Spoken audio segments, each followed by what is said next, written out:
O Concello de Boborás apura as obras da rúa Cristóbal Colón despois do parón durante o confinamento.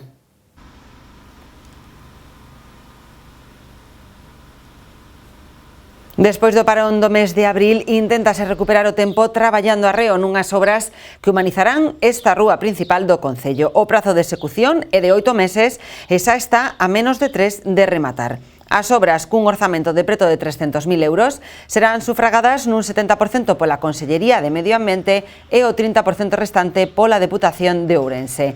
A humanización deste espazo do núcleo tradicional de Boborás incluirá a sustitución do pavimento e a canalización das redes de iluminación, electricidade, telecomunicacións e pluviais.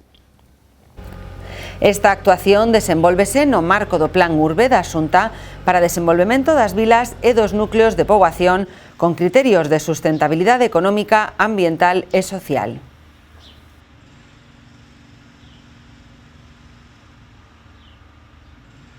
Ahora mesmo aquí en Boborás estamos tendo unhas obras moi importantes para o Concello porque a rehabilitación e humanización integral da rúa Cristóbal Colón, que ten unha extensión importante e que, creemos que vai a gañar moito núcleo porque vaise, digamos, a humanizar cun adoquín concreto, vaise a levantar todo, despois a seguinte parte sería soterrar o cableado e, ainda que é unha obra moi molesta, sobre todo agora que está á altura do Concello, do Centro de Saúde, do Banco, da farmacia, da carnicería, estas molestias merecerán a pena porque o resultado vai a ser moi bonito.